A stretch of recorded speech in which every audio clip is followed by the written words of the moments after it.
This call is now being recorded. Olá, pessoal. Boa tarde a todos e todas. Bem-vindos ao mini curso Repensando a História, o ensino de História do Paraná, questões e possibilidades, no segundo diálogo sobre a história, oferecido aí pela Universidade Federal. Quero agradecer o convite da professora Ellen, minha colega de turma, que a gente está dividindo aí esse desafio, né, de poder transmitir para vocês um pouco do nosso trabalho que a gente realizou durante o período do mestrado. Então, estou muito feliz pelo convite, pela participação, minha primeira vez como palestrante aqui do ciclo, e vamos lá direto, então, para falar um pouco sobre o meu trabalho de pesquisa, né, que é o tema da minha dissertação, em que eu vou estar conversando um pouco com vocês sobre ele nesse momento. Bom, então a minha temática escolhida foi a Fortaleza Nossa Senhora dos Prazeres, que fica na Ilha do Mel, no Paraná, durante o século XVIII. Então, como material de divulgação, de difusão, eu criei um aplicativo para dispositivos móveis, popularmente conhecido como celulares ou mesmo tablets, voltado aí para o ensino de história. Então, concluí o ano passado esse trabalho, o link vai estar disponível aí para vocês poderem acessar ele na descrição desse vídeo. Então, esse foi o objeto aí da minha pesquisa que eu desenvolvi sobre a orientação da professora Nádia Gaiofato Gonçalves, que eu defendi em 2020. Bom, vou falar um pouco sobre a apresentação do meu trabalho aqui no minicurso, né, como que eu desenvolvi o trabalho de pesquisa científica voltada aí para o ensino de história. Então, no primeiro momento, vou fazer uma rápida abordagem do tema, uma contextualização desse tema, e como que eu desenvolvi a pesquisa. Além disso, também vou falar um pouco sobre a minha experiência com aulas de campo no ensino médio da escola onde eu trabalho, aqui no litoral do Paraná. Então, vou estar conversando um pouco com vocês sobre essa primeira abordagem, como que foi, então, chegar a esse objeto de pesquisa e desenvolver essas atividades com base nas experiências que eu já tinha acumulado anteriormente. No segundo momento, vou estar discutindo um pouco mais sobre a temática, voltada mais exatamente aí sobre o contexto do século XVIII e da fortaleza e dessa construção, esse monumento aqui no litoral do Paraná. Pretendo discutir também um pouco do recorte que eu fiz, a necessidade de fazer algumas escolhas metodológicas aí no decorrer do trabalho. Além disso, vou citar algumas fontes, falar sobre o trabalho com essas fontes, né, como que foi para mim, então, me deparar com as informações que haviam a respeito da Fortaleza Nossa Senhora dos Prazeres em diversas fontes aí que a gente pesquisou. Finalmente, por último, vou citar um pouco do trabalho com o aplicativo, como que ele foi desenvolvido, quais foram as ferramentas que eu utilizei, falar um pouco também sobre esse processo aí, pensando no professor, no ensino de aula, né, como o aplicativo é voltado para ajudar o professor a desenvolver essa temática dentro da sala de aula.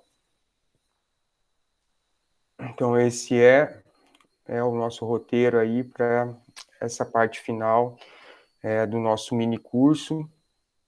Eu espero que a gente aproveite bem essa oportunidade aí para estar conversando um pouco sobre o meu trabalho. Gosto bastante de falar sobre essa temática, sobre a pesquisa, e eu espero que vocês aproveitem isso aí para o trabalho de vocês na sala de aula. Então, em primeiro lugar, eu vou fazer uma rápida introdução sobre o contexto histórico em que o tema se encontra, tá? Falar um pouco sobre por que a escolha, né, desse objeto específico, o recorte que eu fiz. A seguir, eu vou falar um pouco sobre a pesquisa, o trabalho de pesquisa, como que ela foi desenvolvida, né, quais foram os espaços aí que eu busquei para poder estar realizando a atividade de pesquisa científica. E, finalmente, vou comentar um pouco sobre a experiência que eu já havia acumulado anteriormente a entrar no mestrado profissional em ensino de história, com aulas de campo na disciplina de história na escola onde eu trabalho desde 2010 aqui no litoral do Paraná. Então, vou fazer uma rápida abordagem sobre o tema, sobre o contexto do tema, e depois, no segundo momento, eu entro nos assuntos específicos aí que foram objeto do segundo capítulo da minha pesquisa.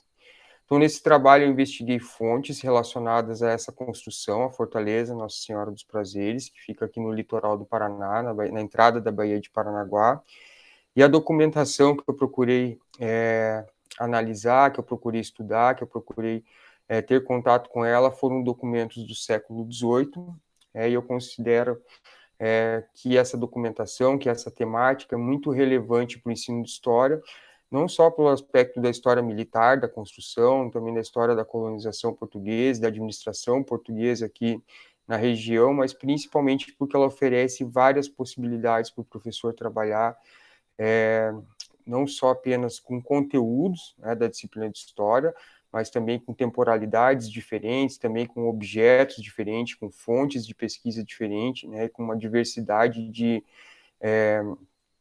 possibilidades que essa construção, que esse monumento oferece.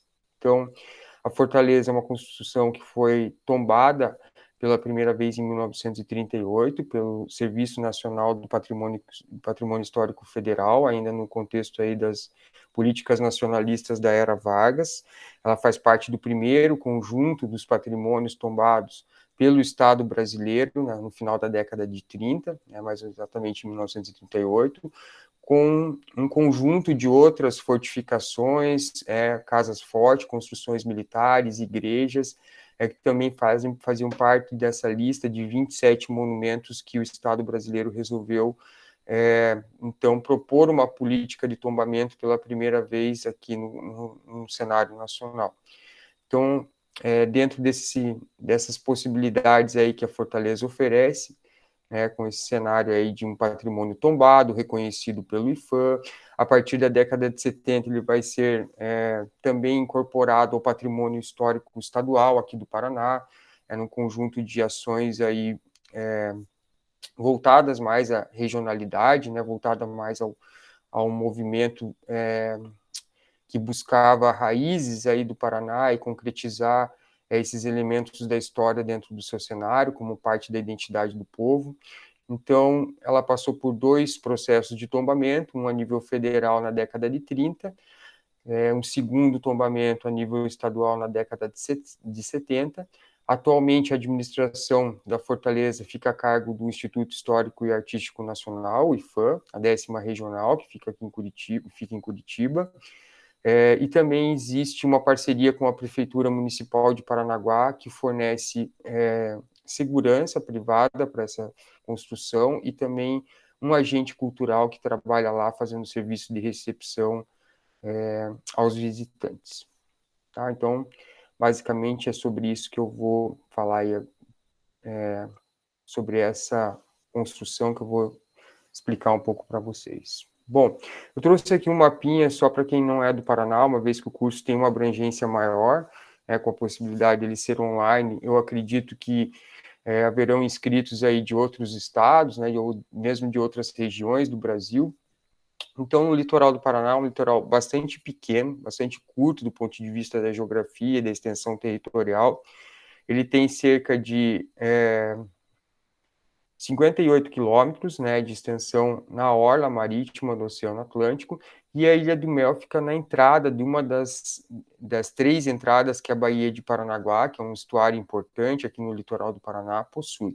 Então, ela divide as entradas sudoeste e sul, que é atualmente a entrada por onde circulam os navios de carga, chamada entrada da Galheta, a entrada mais ao sul, que passa entre o balneário de Pontal do Sul e a Ilha do Mel. Então, a primeira questão é que quando a gente visita essa fortificação com os alunos, ou quando a gente fez as visitas, eles perguntaram qual que era o sentido dessa construção estar do outro lado, geograficamente, está mais ao norte, onde se encontra a passagem atual dos navios. E a explicação é muito simples. Até o século XIX, os navios maiores circulavam, entravam pela entrada sudoeste da Baía de Paranaguá, pela segunda entrada, que fica entre a Ilha do Mel e a Ilha das Peças, e ali, então, a gente vai ter a possibilidade da defesa dessa entrada por parte, então, desse conjunto de fortificações aí, que a gente chama de Fortaleza Nossa Senhora dos Prazeres, em Paranaguá. Ela é uma construção do final do século XVIII, 1769, ela foi construída num prazo máximo aí de 2 anos, tá? ela fazia parte ainda das ocupações da capitania de São Paulo. A gente tem que lembrar que no Paraná só vai se emancipar em 1853, então nessa data a gente ainda era a capitania de São Paulo, e ela foi construída por ordem do governador e capitão geral da capitania, Dom Luiz Afonso Botelho, que manda, então, para o litoral do Paraná e para a região de Paranaguá, um seu sobrinho, supostamente um parente dele, o Afonso Botelho, para realizar essa construção. Então, a finalidade principal da fortaleza aí era proteger essa entrada para a Baía de Paranaguá, mais exatamente para o porto de Paranaguá, que estava crescendo nesse momento e estava, então, gerando a necessidade de uma proteção militar maior por parte das autoridades portuguesas. Então, só trouxe um mapinha aí da Ilha do Mel, que é um lugar turístico bastante conhecido aqui no nosso litoral, embora Fortaleza seja um lugar pouco visitado, se a gente for comparar com outras atrações que existem aqui no Parque Estadual da Ilha do Mel. Bom, agora eu vou falar um pouco sobre o meu trabalho de pesquisa, né? Como é que eu construí a dissertação, como que eu dividi, fiz escolhas para que a divisão dos capítulos ficasse, ela desse conta aí das possibilidades e também das fontes que eu iria pesquisar. Então, no final do meu trabalho, resultou em uma divisão dessa dissertação em 3 capítulos. Então, no primeiro, a gente discutiu aspectos sobre o ensino de história, suas bases teóricas, teorias aí que a gente já discutiu no vídeo anterior, que é sobre a história local, também a formação da consciência histórica, e finalmente, ainda no primeiro capítulo, eu abordei um pouco as questões aí de tecnologias digitais de informação e comunicação, para dar conta do trabalho com o aplicativo que vai ser realizado aí mais para frente no final do terceiro capítulo. No segundo, eu desenvolvi a investigação propriamente dita. Então, eu trabalhei com a bibliografia, com as fontes, sobre a fortificação, eu pesquisei em alguns lugares bem interessantes aí que forneceram essas informações para mim, como, por exemplo, o Arquivo Público do Estado de São Paulo, embora essa história eu vou contar um pouco mais para frente, ela é até interessante quando eu tocar nesse assunto, vocês vão entender por quê. Então, eu desenvolvi toda a parte de investigação histórica sobre a fortaleza, no segundo capítulo, abordando desde a formação das primeiras fortificações do período colonial até a própria construção mesmo da fortaleza, que foi concluída, então, no final de 1769. No terceiro capítulo, eu detalhei o processo de criação, então, e desenvolvimento do material de aplicação, do material didático, que é o aplicativo, e apresentei, então, a ferramenta, ele como uma ferramenta de ensino voltada para o trabalho do professor dentro da sala de aula. Então, eu procurei explicar algumas escolhas que eu precisei fazer aí, relacionadas à produção, também ao desenvolvimento, à criação desse aplicativo, escolhas que foram bem importantes para mim na construção desse material. E é isso que eu vou explicar, então, na terceira parte desse trabalho, mais exatamente um pouco falar sobre aí o material criado, que foi um material, o aplicativo para dispositivos móveis, principalmente para celular e para tablet. Bom, agora eu vou explicar um pouco sobre a minha experiência com o trabalho como docente. Eu acho ela bem importante nessa construção, nessa jornada teórica, porque o que acabou acontecendo é que eu fiz o caminho inverso, do que normalmente acontece dentro de um trabalho de pesquisa. Então, primeiro, eu tive a ação, eu tive a prática, eu tive a possibilidade de pôr em prática ações educativas dentro de um contexto aí do ensino médio inovador, que era um período aí de contraturno da escola, especialmente entre os anos de 2012 e 2015, e depois, em 2018, quando eu entrei no mestrado profissional em ensino de história, eu então materializei esse trabalho que eu havia feito com os alunos na sala de aula, num processo aí didático, fiz uma proposição didática, que é o aplicativo, pensando então em colaborar com professores e alunos, também serve para todo o público interessado, nesse pedaço, nesse pequeno fragmento aí da história do Paraná, mais especificamente sobre a Fortaleza Nossa Senhora dos Prazeres.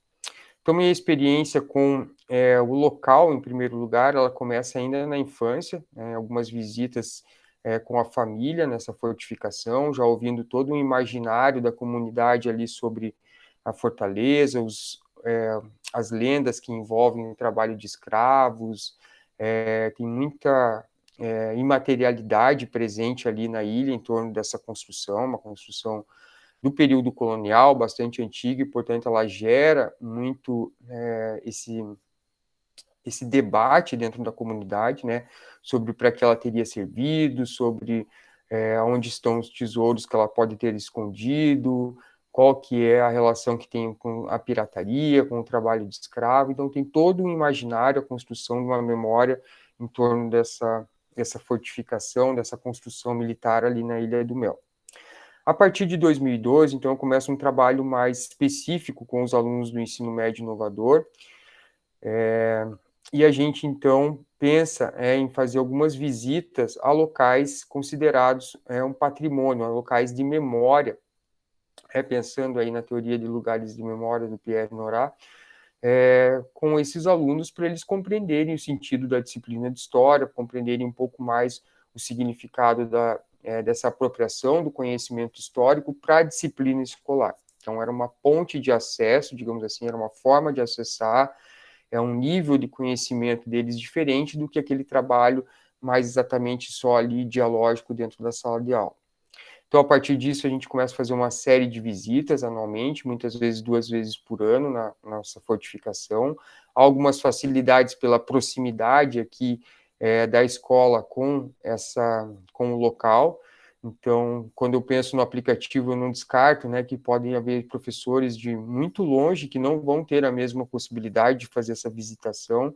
Então, todo o trabalho, a construção teórica e epistemológica desse trabalho foi feita com aulas de campo. Tá, levando os alunos, muitas vezes até mais de uma vez, né, fazendo várias visitas, inclusive propondo atividades lá que eles pudessem desenvolver aí, ações com outras séries, com outras turmas, com outros alunos, voltadas aí à questão mais lúdica, a história da fortaleza, que a gente acabou realizando uma caça ao tesouro.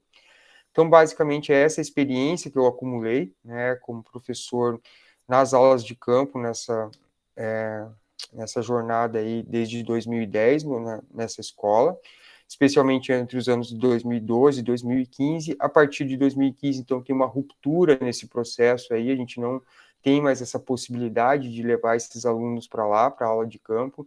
Então, eu procurei descrever e procurei também materializar esse conhecimento dentro do aplicativo para que servisse tanto para os alunos que não têm a oportunidade hoje de visitar, que estão lá dentro da nossa escola, quanto alunos de outros lugares aí, tanto do Paraná, quanto de outras regiões do país, que tenham interesse pela essa temática, que têm interesse pela essa história do Brasil colonial. Então, agora eu vou falar um pouco mais exatamente sobre os temas que eu estudei no capítulo 2 da minha dissertação. Lembrar para vocês que depois esse material vai estar disponível para vocês na descrição do vídeo. Então, no capítulo que é o trabalho investigativo mesmo do professor, eu dividi essas temáticas em 5 grandes grupos, para explicar desde o surgimento do processo aí de fortificações no Brasil colonial, fazer uma rápida revisão sobre essa prática da administração portuguesa, esse instrumento de defesa do território português aqui no Brasil, a partir do século XVI até o século XVIII, XIX. Então, eu fiz uma rápida revisão sobre esse conceito aí de fortificação, por que a administração portuguesa procurava instalar esses aparelhos aí militares, né? Quais eram as características. Você tem muitas vezes uma construção totalmente financiada pelo Tesouro Real, muitas vezes, como no caso do Paranaguá, você tem a necessidade de um aporte da população local para concluir essa construção, com dinheiro, com materiais, com trabalho escravo, com uma série de outras doações que são feitas. Você tem o trabalho compulsório da população sendo convocado para que esses trabalhos fossem realizados num tempo mais desejável. Então, tem uma série de explicações aí e uma trajetória das fortificações no Brasil colonial. Claro que é uma abordagem mais simplista, a gente não se detém muito nesse ponto aí, não é o foco, né, do meu trabalho, mas é importante fazer uma introdução sobre isso para a gente entender o que está acontecendo aqui no cenário local.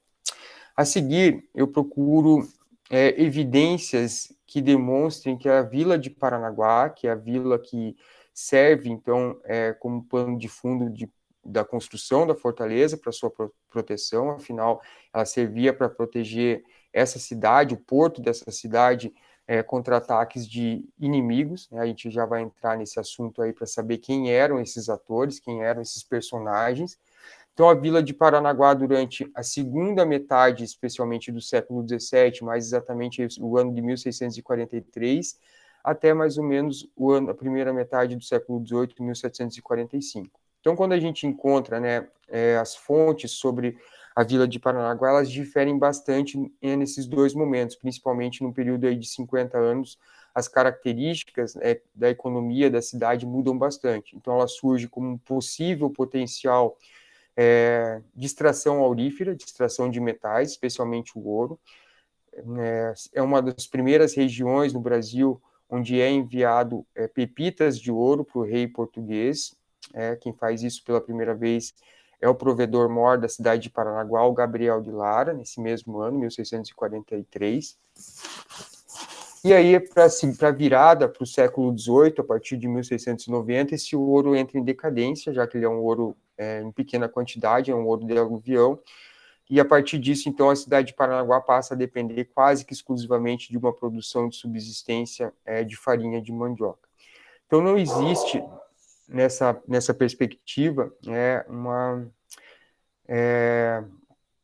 uma atração que justificasse a presença de uma pirataria, que é o assunto que eu vou entrar agora, nesse momento aqui na aula.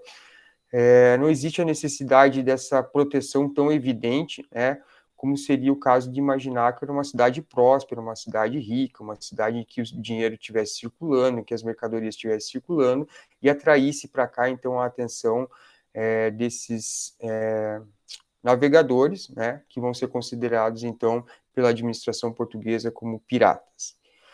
Então, a primeira, falando agora sobre esse tema em específico, a pirataria na Baía de Paranaguá, entre os anos de 1718 e 34, a primeira e grande aparição de um navio pirata acontece justamente nesse ano, mais exatamente no mês de junho de 1718.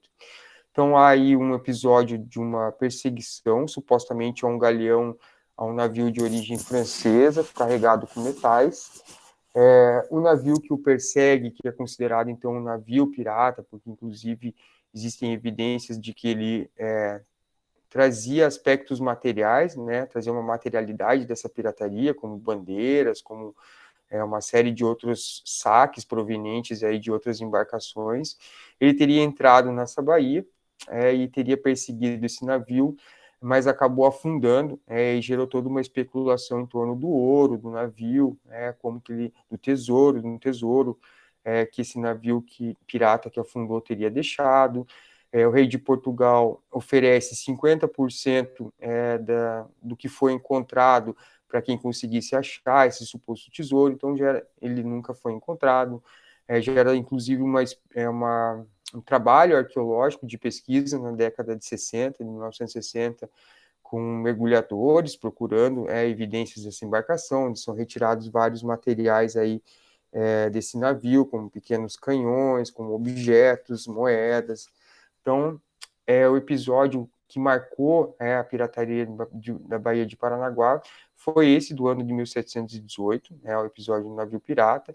Gerou um grande temor da população local essa invasão, inclusive com rezas, súplicas aí para as ordens religiosas para que a cidade fosse protegida.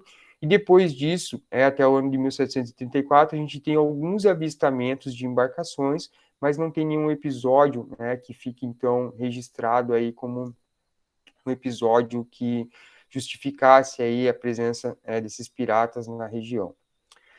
Já na segunda metade do século XVIII, a partir de 1750, a gente tem um conflito europeu sendo arrastado aqui para a América Portuguesa, para a América Espanhola, para a América do Sul.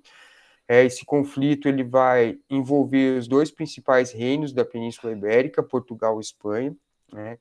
E as disputas entre esses dois reinos vão ser, então, deflagradas aqui no território da América Portuguesa, mais exatamente com duas invasões no sul do Brasil, na vila de São Pedro do Rio Grande do Sul e na cidade do Desterro, Florianópolis, onde tropas espanholas, tropas de origem espanholas, invadem esses dois territórios, ameaçam, né, tomar essa região por parte da coroa espanhola. Então, Portugal se vê ameaçada, sente necessidade, então, de proteger melhor essa região, passa a fortificar o seu litoral, várias construções aí apontam nesse sentido, passa a fundar vilas também no litoral, ao longo, desde Cananéia, desde Porto de Santos até o Rio Grande do Sul.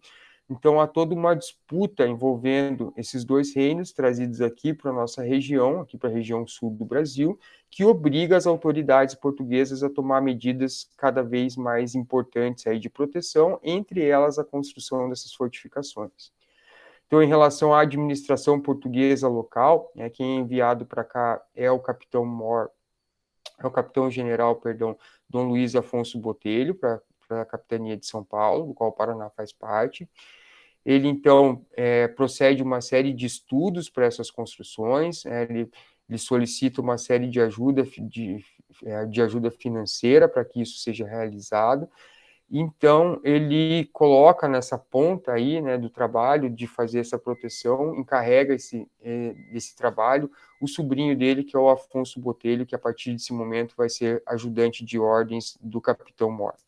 Então, o Afonso Botelho é que realiza, que materializa esse processo aí de ocupação e de proteção do litoral, não só do litoral, mas também do interior, fundando várias vilas no interior, como, por exemplo, Guarapuava, aqui no Paraná, a cidade de Lages, em Santa Catarina, a vila de Guaratuba, também aqui no litoral paranaense.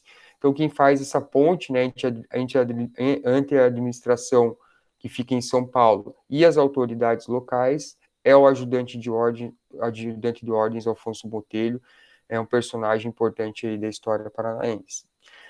Ele é o responsável pela construção de obra, é o mestre de obra, né, da construção da fortaleza em Paranaguá, que se inicia em 1767 e é concluída apenas 2 anos depois, em 1769.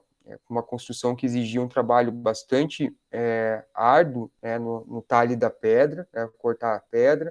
Essa construção tem um tempo recorde, né, de finalização. Por que o tempo recorde? Segundo as fontes, os relatos, apenas 50 trabalhadores estiveram presentes aí durante a fase de construção, acabamento, que envolve todo um trabalho de cantaria, né, trabalho com a pedra, e tem uma produção artística bastante interessante presente aí dentro dessa construção. Então, o que a gente consegue descobrir, que a gente consegue perceber, uma evidência importante no nosso trabalho, é que tem uma grande massa de trabalhadores, de escravos, que não estão presentes aí dentro dessa contagem oficial, né, não estão presentes aí dentro desse processo, e vão, logicamente, então, ter uma certa invisibilidade, né, do ponto de vista aí da sua trajetória. Bom, a seguir a gente vai falar um pouco sobre a fortaleza como uma temática para o ensino de história. Deixa eu organizar aqui rapidinho. Aí, dei uma saída aqui, mas a gente já está de novo.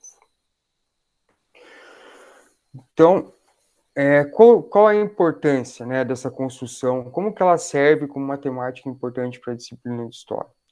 Então, a fortaleza ela é mencionada nas fontes, né, como uma construção militar portuguesa, localizada atualmente no litoral do estado do Paraná. Ela é característica do período colonial brasileiro, do século XVIII, e é um monumento importante porque ele contempla diferentes temporalidades, diferentes significados e também narrativas históricas bastante diversas. Então, em primeiro lugar, contextualizar essas temporalidades, né? as obras que a gente encontra sobre a fortaleza, mais publicizadas, elas dão conta de um período do Brasil imperial, de um ataque com um navio inglês, né, um episódio famoso aí, que é o episódio Cormorã, em termos de historiografia paranaense. Quase não existe, né, um trabalho sobre esse período do século XVIII da construção, e por isso o recorte temático que eu pensei e realizei foi nesse sentido, de trazer à tona uma discussão do século anterior, do século XVIII, que justificasse, então, essa construção e permitisse os alunos entenderem por que essa construção está ali presente, qual que é o significado dela. Mais tarde, ela vai ter episódios também no período republicano, com invasões aí na Guerra dos Farrapos, e uma intervenção recente durante o período da Primeira e Segunda Guerra Mundiais, com uma bateria de canhão no alto do Morro da Baleia, que é esse morro aqui que fica atrás da construção. Aliás, grande parte da pedra que foi realizada para essa construção foi retirada aí do Morro da Baleia. Então, vocês reparam que uma construção imponente, ela tem um muro de 7 metros de altura, né, um plano elevado de 7 metros de altura, com uma espessura de mais ou menos 4 metros de largura. Então, é um trabalho bastante complexo que foi realizado aí da arquitetura, levando em conta que é uma área insular, né, uma ilha, não tinha disponibilidade de transportes terrestres, e o canteiro de obras, o escritório, digamos assim, dessa construção, ficava na cidade de Paranaguá, no atual Colégio dos Jesuítas. Falar um pouco sobre as fontes. É bem importante aí citar algumas das fontes que eu encontrei na pesquisa do trabalho. Então, o primeiro grande grupo de fontes são documentos da capitania do São Paulo no século XVIII. Tá?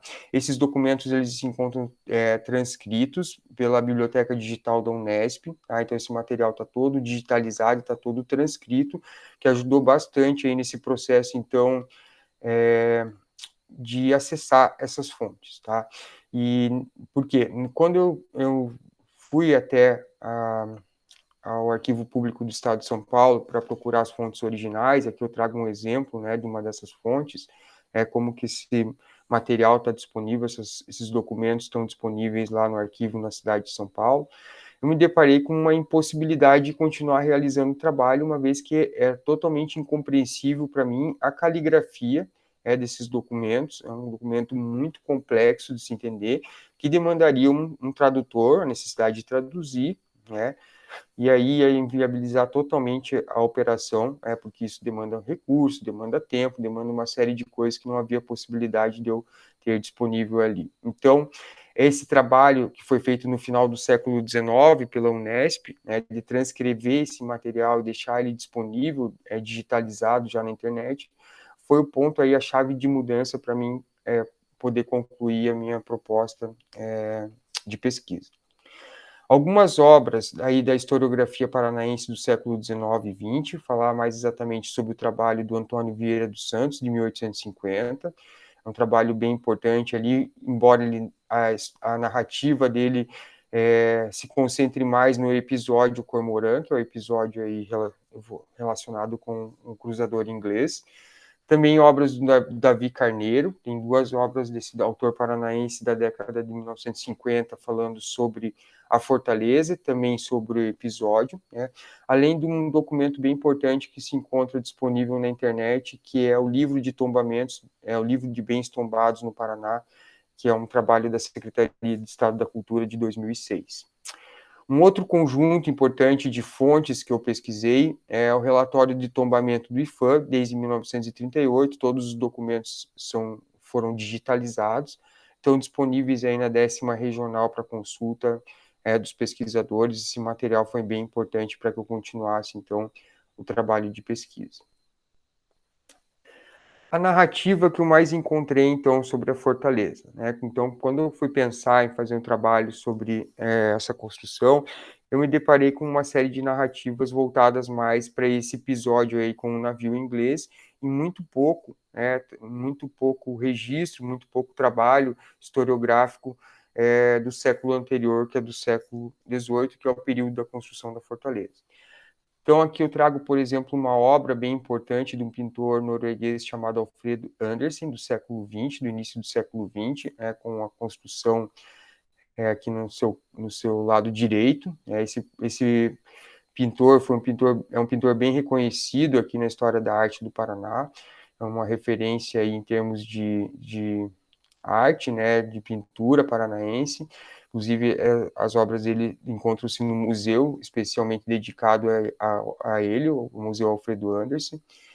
E a historiografia, a narrativa mais ampla, né, mais pública, mais publicizada que eu encontrei sobre a Fortaleza quando eu iniciei o trabalho de pesquisa era sobre justamente esse episódio com um cruzador inglês, Cormorã, na metade do século XX. Então, alguns autores trazem bastante referências sobre esse episódio, né, enquanto há uma escassez de estudos e publicações sobre o contexto histórico que levou propriamente, né, à construção desse monumento, dessa obra militar durante o século XVIII. Especialmente no que se refere às disputas entre a capitania de São Paulo, que é a quem manda construir aqui a fortaleza no litoral do Paraná, e a Câmara de Paranaguá, que é a autoridade local. Então, a gente precisou vasculhar mesmo para encontrar essas evidências aí, as evidências de que havia muita disputa entre esses poderes, né, locais e esse poder mais geral, mais regional aí, concentrado na cidade de São Paulo. Finalmente, na terceira e última parte dessa apresentação, vou falar um pouco sobre o aplicativo, chama Fortaleza NS, que é de Nossa Senhora dos Prazeres. Esse aplicativo está disponível de forma gratuita no Google Play, na plataforma Google Play, para celulares que usam o sistema operacional Android. Tá? Não foi possível desenvolver para outros sistemas operacionais por causa dos recursos, das ferramentas gratuitas que estão disponíveis aí para a gente fazer isso. Então, na primeira parte, eu vou falar um pouco sobre o design desse aplicativo, né, como que foi pensar aí na construção visual desse material. Depois, falar sobre alguns recursos, as ferramentas que eu utilizei, só se tiver alguém interessado aí em conhecer um pouco mais dessas ferramentas de produção. E, finalmente, vou falar um pouco sobre o uso na sala de aula desse material de difusão, que foi o aplicativo que eu desenvolvi. Então, falar um pouco sobre o design instrucional. O que é design instrucional? É basicamente como que você vai transferir esse conhecimento teórico, esse conhecimento da pesquisa, que está disponível no segundo capítulo da dissertação, para que ele circule, para que ele seja difundido, para que ele possa chegar até o maior número de pessoas, especialmente de alunos.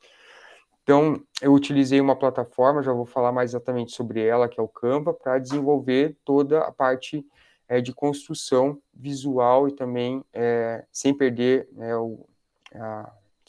o teor, né, sem perder a questão ali da teoria, a questão do conhecimento científico. Eu desenvolvi, então, o aplicativo pensando aí de uma maneira bem visual, bem diferente para que o aluno acesse, né, para que ele se interesse por esse material e para que finalmente, então, ele possa se apropriar desse conhecimento a partir da interação com a navegação dentro do aplicativo. Então, aqui tem algumas abas, o link para download dele vai estar disponível também na descrição desse vídeo. Então, eu trouxe aqui algumas abas, né, para mostrar como é que esse design ele ficou disponível, como ele ficou pronto. Então, aqui na primeira aba, na apresentação, do lado esquerdo, eu trouxe informações sobre a fortaleza, informações gerais, né, trouxe uma localização, falei sobre a importância dela, porquê da construção, contextualizei rapidamente. A seguir, eu fiz algumas abordagens sobre as possibilidades dessa construção, então abordei a questão da pirataria, a questão da disputa entre os reinos ibéricos aqui no sul do Brasil, trouxe imagens das nossas aulas de campo, essa imagem é muito especial, que traz um aluno que acabou já falecendo, que foi um dos nossos pilares aí do desenvolvimento do projeto. Então, esse material ele ficou bem solto, digamos assim, bem fluido, para que o aluno tivesse interesse visual mesmo de conhecer, de pesquisar, de certa forma, ter uma interação com ele. Por último, aqui do lado direito, eu trouxe uma das primeiras abas, né, do aplicativo, que é sobre a pirataria de Paranaguá. Isso é muito interessante, porque essa é uma temática que chama muito a atenção dos alunos, já tendo em relação um contato com a cultura pop, em filmes aí como Piratas do Caribe, jogos como Assassin's Creed, Black Flag. Então, alguns alunos já têm, digamos assim, um certo propensão a buscar esse conteúdo, a se interessar por esse conteúdo. E pode ser um ponto de partida importante do professor, né? Partir do que ele já conhece sobre a pirataria e trazer para a realidade local. Inclusive, né, durante o segundo capítulo da dissertação, eu trago outras situações, outras ocasiões em que a pirataria ocorreu em território brasileiro, como na cidade do Rio de Janeiro, ou mesmo na Vila de Santos. Então, essa é uma possibilidade bem interessante que o professor pode abordar dentro do aplicativo. Tem outras abas também, né, que o aluno vai gostar bastante. Bom, quais foram os recursos que eu utilizei para a produção? Em primeiro lugar, quero deixar bem claro que eu não sou programador, então quem baixar lá o aplicativo e achar que ele está muito tosco, está muito simplão, assim, pensa nisso, né, que eu sou um professor de história, mas eu procurei fazer o meu melhor dentro dos meus conhecimentos aí de programação, e o aplicativo que faz isso e a ferramenta que faz isso é muito intuitiva, me ajudou bastante nesse processo. Então, para desenvolver a parte do design, que foi essa que eu acabei de mostrar para vocês, eu utilizei a plataforma Canva, que é uma plataforma gratuita, permite bem intuitiva, permite uma série de interações, uma série de possibilidades aí para você desenvolver essa parte mais do design instrucional, como que vai ficar a parte mais visual do teu trabalho. No segundo momento, então, eu fui para a parte de, depois que isso estava concluído, eu fui para a parte de programação, propriamente dito, né, que é desenvolver o aplicativo, programar o aplicativo, fazer com que ele funcione, que não é uma tarefa nada fácil, assim, para alguém que não tem experiência como eu, ou não tinha uma experiência concreta antes disso do que eu, porque agora eu já consigo fazer, é claro. Então, a plataforma se chama MIT, ou MIT App Inventor 2, ou seja, criador ou inventor de aplicativos da escola do MIT, né, que é uma escola internacional que fica nos Estados Unidos. Então, esse aplicativo ele também está disponível gratuitamente, né, para os educadores, só fazer um cadastro com e-mail lá, é bem simples, e ele é muito interessante, muito intuitivo na hora de você usar. Então, dentro das ferramentas de programação, ele foi o que mais me ofereceu, assim, possibilidades de eu conseguir desenvolver e concluir o aplicativo, porque ele facilita bastante para alguém que não conhece a linguagem de programação, encaixar os blocos, fazer com que essa navegação funcione. Então, para quem tem mais conhecimento, né, nessa linguagem de programação, com certeza vai conseguir desenvolver recursos bem mais elaborados do que propriamente o que eu pensava. Claro que, inicialmente, quando eu pensei no aplicativo, pensei numa coisa muito mais interativa, com uma navegação em 360 graus, mas dentro das possibilidades que eu alcancei, esse foi o melhor que eu consegui fazer. E para publicar, logicamente, né, esse aplicativo, para fazer ele funcionar e fazer com que as pessoas tenham acesso, isso é muito importante. Lá dentro só do App Inventor, você não consegue fazer esse recurso funcionar nos celulares, né, porque ele gera uma aplicação. Eu utilizei, então, o Google Play, a plataforma Google Play. Você precisa fazer um cadastro para utilizar como desenvolvedor a plataforma, para publicar aplicativos. Tem um gasto aí com isso, um gasto anual, né, que entrou aí na minha conta, mas finalmente eu consegui fazer com que o aplicativo estivesse disponível de forma gratuita para Android, dentro aí da plataforma Google Play. Bom, para finalizar então a minha parte aqui no minicurso, falar um pouco sobre